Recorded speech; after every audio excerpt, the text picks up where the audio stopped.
صحیح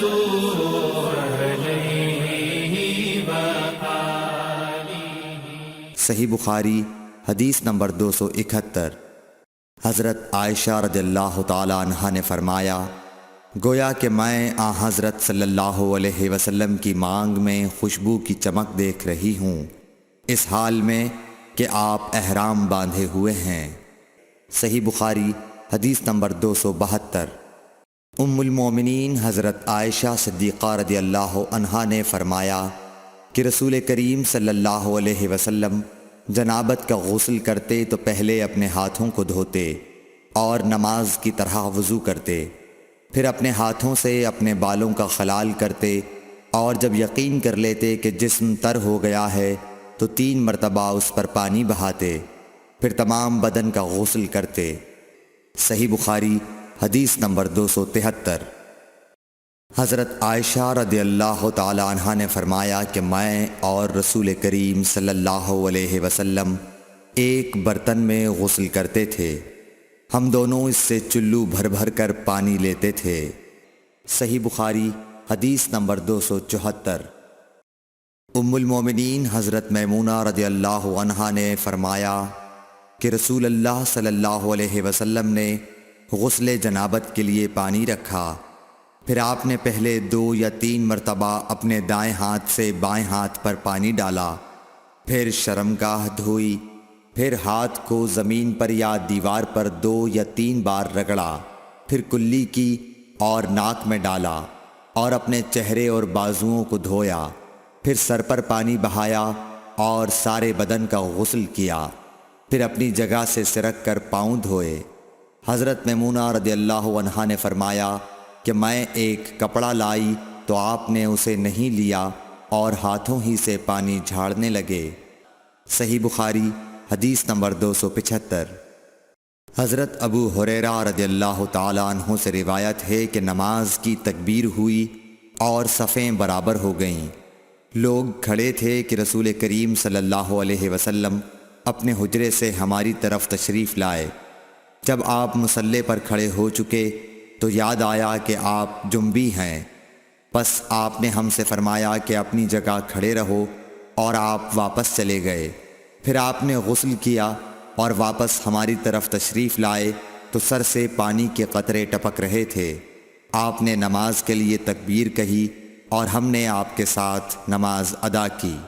صحیح بخاری حدیث نمبر 276۔ حضرت میمونہ رضی اللہ عنہا نے فرمایا کہ میں نے نبی صلی اللہ علیہ وسلم کے لیے غسل کا پانی رکھا اور ایک کپڑے سے پردہ کر دیا۔ پہلے آپ نے اپنے دونوں ہاتھوں پر پانی ڈالا اور انہیں دھویا، پھر اپنے داہنے ہاتھ سے بائیں ہاتھ میں پانی لیا اور شرمگاہ دھوئی، پھر ہاتھ کو زمین پر مارا اور دھویا، پھر کلی کی اور ناک میں پانی ڈالا اور چہرے اور بازو دھوئے، پھر سر پر پانی بہایا اور سارے بدن کا غسل کیا۔ اس کے بعد آپ مقام غسل سے ایک طرف ہو گئے، پھر دونوں پاؤں دھوئے۔ اس کے بعد میں نے آپ کو ایک کپڑا دینا چاہا تو آپ نے اسے نہیں لیا اور آپ ہاتھوں سے پانی جھاڑنے لگے۔ صحیح بخاری حدیث نمبر 277۔ حضرت عائشہ رضی اللہ تعالی عنہا نے فرمایا کہ ہم ازواج مطہرات میں سے کسی کو اگر جنابت لاحق ہوتی تو وہ ہاتھوں میں پانی لے کر سر پر 3 مرتبہ ڈالتیں، پھر ہاتھ میں پانی لے کر سر کے داہنے حصے کا غسل کرتیں اور دوسرے ہاتھ سے بائیں حصے کا غسل کرتیں۔ صحیح بخاری حدیث نمبر 278۔ نبی کریم صلی اللہ علیہ وسلم نے فرمایا، بنی اسرائیل ننگے ہو کر اس طرح نہاتے تھے کہ ایک شخص دوسرے کو دیکھتا، لیکن حضرت موسیٰ تنہا پردے سے غسل فرماتے۔ اس پر انہوں نے کہا کہ بخدا موسیٰ کو ہمارے ساتھ غسل کرنے میں صرف یہ چیز مانے ہے کہ آپ کے خصیے بڑھے ہوئے ہیں۔ ایک مرتبہ موسیٰ علیہ السلام غسل کرنے لگے اور آپ نے کپڑوں کو ایک پتھر پر رکھ دیا، اتنے میں پتھر کپڑوں کو لے بھاگا اور موسیٰ بھی اس کے پیچھے بڑی تیزی سے دوڑے۔ آپ کہتے جاتے تھے، اے پتھر میرا کپڑا دے، اے پتھر میرا کپڑا دے۔ اس عرصے میں بنی اسرائیل نے موسیٰ علیہ السلام کو ننگا دیکھ لیا اور کہنے لگے کہ بخدا موسیٰ کو کوئی بیماری نہیں، اور موسیٰ علیہ السلام نے کپڑا لیا اور پتھر کو مارنے لگے۔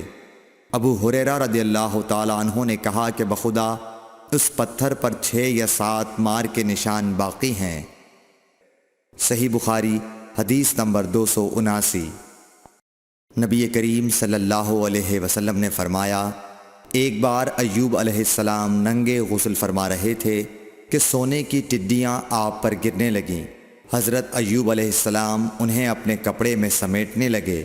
اتنے میں ان کے رب نے انہیں پکارا کہ اے ایوب، کیا میں نے تمہیں اس چیز سے بے نیاز نہیں کر دیا جسے تم دیکھ رہے ہو؟ ایوب علیہ السلام نے جواب دیا، ہاں تیری بزرگی کی قسم، لیکن تیری برکت سے میرے لیے بے نیازی کیوں کر ممکن ہے۔ صحیح بخاری حدیث نمبر 280۔ ام ہانی بنت ابی طالب کو یہ کہتے سنا کہ میں فتح مکہ کے دن رسول اللہ صلی اللہ علیہ وسلم کی خدمت میں حاضر ہوئی تو میں نے دیکھا کہ آپ غسل فرما رہے ہیں اور فاطمہ رضی اللہ تعالیٰ عنہ نے پردہ کر رکھا ہے۔ نبی اکرم صلی اللہ علیہ وسلم نے پوچھا، یہ کون ہیں؟ میں نے عرض کیا کہ میں ام ہانی ہوں۔ Thanks for watching. Don't forget to like, comment, share and subscribe to